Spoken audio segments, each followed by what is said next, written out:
الحمد لله رب العالمين وبه نستعين في أمور الدنيا والدين والصلاة والسلام على أشرف الأنبياء والمرسلين نبينا محمد وعلى آله وأصحابه أجمعين وسلم تسليما كثيرا إلى يوم الدين. أما بعد، السلام عليكم ورحمة الله تعالى وبركاته. Ang lahat ng papuri at pasasalamat ay ukol kay Allah subhanahu wa ta'ala lamang. Purihin natin siya at pasalamatan sa lahat ng mga biyayang ipinagkaloob niya sa atin. Naway ang pagpapala at kapayapaan ay mapasa ating mahal na propeta Muhammad sallallahu alaihi wasallam at sa lahat ng kanyang mga pamilya, kasamahan at sa lahat ng mga taong tumahak ng kanyang landas hanggang sa huling araw. Mga kapatid sa pananampalatayang Islam, sinabi ni Allah subhanahu wa ta'ala sa banal na Quran, ba'da a'udhu billahi minash shaitanir rajim, bismillahir rahmanir rahim, wal 'asri innal insana lafi khusr illa alladhina amanu wa 'amilus salihati wa tawasaw bil haqqi wa tawasaw bis sabr. Sumumpa si Allah subhanahu wa ta'ala sa panahon o oras. Tunay na ang bawat tao ay makakaranas ng pagkalugi. Liban na lamang sa silang may apat na katangian. Una, silang taong may lubos na paniniwala at pagsamba sa kaisahan ni Allah subhanahu wa ta'ala. At sinundan ito nila ng mabubuting gawa at nagpapayuhan sila tungo sa katotohanan at nagpapayuhan tungo sa pagtitiis. Mga kapatid sa pananampalatayang Islam, ang maikling talatang ito ay lubhang napakahalaga sa isang mananampalatayang Muslim, na kung saan ang talatang ito, kapag ito'y kanyang pinanghawakan, tunay na ito'y maging gabay niya at tagumpay niya dito sa mundo at sa kabilang buhay. Sinabi ni Imam Shafi'i rahimahullah patungkol sa aya na ito, law ma anzalallahu hujjatan ala khalqihi illa hadhihi surah lakafatsu. Kung wala na sanang ibang aya o talata mula sa Quran na ibinaba liban sa talatang ito, tunay na ang talatang ito ay sapat na sa isang mananampalataya na maging gabay niya dito sa mundo at tagumpay niya sa kabilang buhay.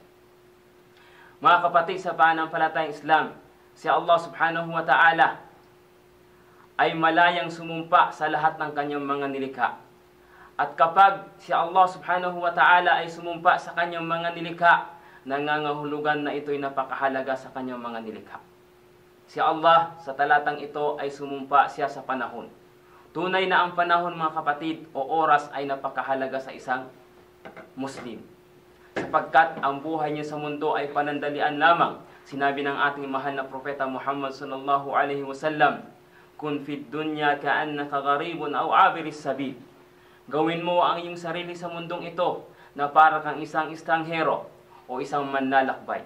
Ang isang manlalakbay o estranghero, mga kapatid, ay hindi siya mananatili sa kanyang pupuntahan.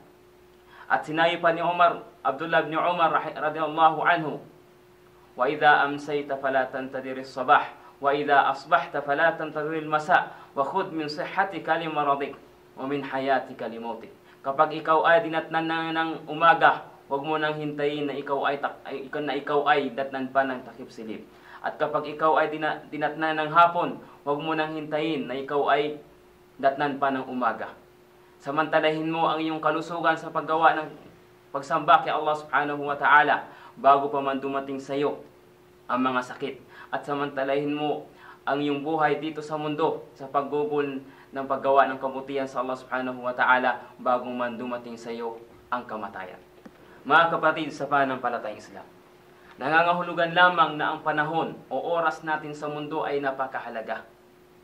Kaya't samantalahin mo, kapatid, ang buhay mo sa mundo bago mo handatan ka ng kamatayan sa pagsunod at pagtalima sa kaisahan ni Allah subhanahu wa ta'ala.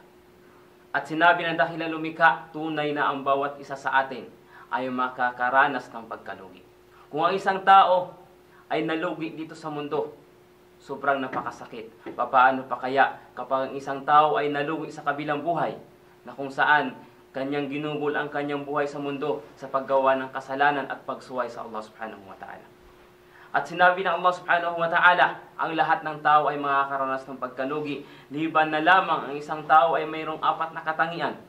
Kapag ito'y kanyang isinabuhay dito sa mundo, tunay na ito'y kanyang gabay at higit sa lahat tagumpay niya sa kabilang buhay. Sinabi ng Allah ta'ala, illal ladhina amanu. Liban na lamang sa silang mga taong may iman, may lubos na pananampalataya at sumasamba sa kaisahan ng Allah subhanahu wa ta'ala. Pangalawa, silang mga taong gumagawa ng pagsamba, kabutihan sa Allah subhanahu wa ta'ala. At ang pangatlo, silang mga taong nagpapayuhan patungkol sa katotohanan, nag-uutos ng kabutihan at nagpipigil ng kasamaan. At ang panghuli, silang mga taong matitiisin sa Allah subhanahu wa ta'ala. Sa ayang ito mga kapatid sa pananampalatayang Islam, ating mapapansin kung bakit sinundan ng Allah subhanahu wa ta'ala pagkatapos ang isang tao pinagkaroon ng iman, pinagkalooban ng iman ay sinundan ng mabubuting gawa. Dahil hindi matatawag na tunay na iman na pananampalataya kung hindi niya ito sundan ng mabubuting gawa. Pangalawa mga kapatid, isa sa mga iman natin ang pag-utos natin ng kabutihan at pagpigil natin ng kasamaan. At ang panghuli, sinabi ng Allah subhanahu wa ta'ala kung ating mapapansin, magpapayuhan patungkol sa pagtitiis. Bakit huli ang pagtitiis mga kapatid sa pananampalatayang Islam? Dahil ang pagtitiis, siya ang magsisilbing tagumpay mo dito sa mundo.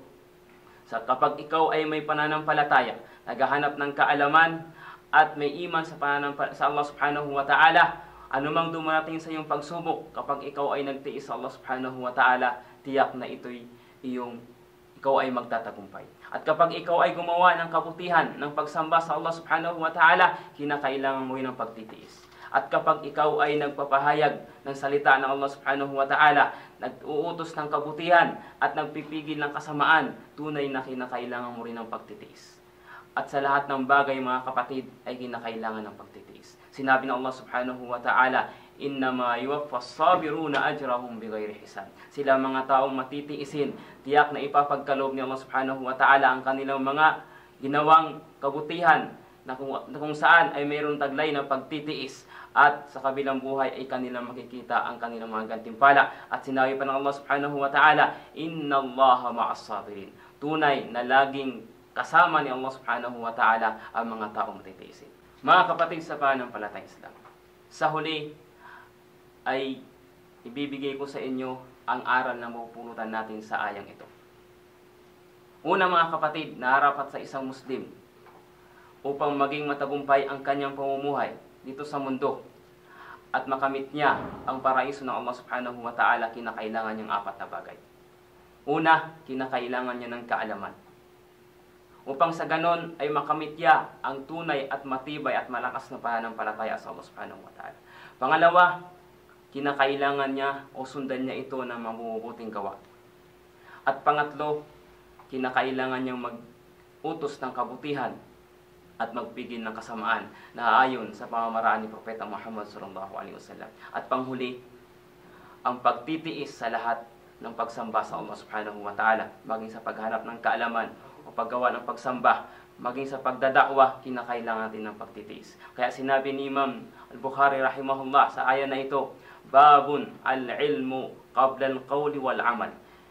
Kinakailangan muna sa ayang ito ng kaalaman bago salita, bago gawa at salita. Wallahu a'lam wa akhiru da'wana alhamdulillahi rabbil alamin wa sallallahu alaihi wa sallam Muhammad wa ala alihi wa ashabihi ajma'in. Assalamu alaikum wa rahmatullahi wa barakatuh.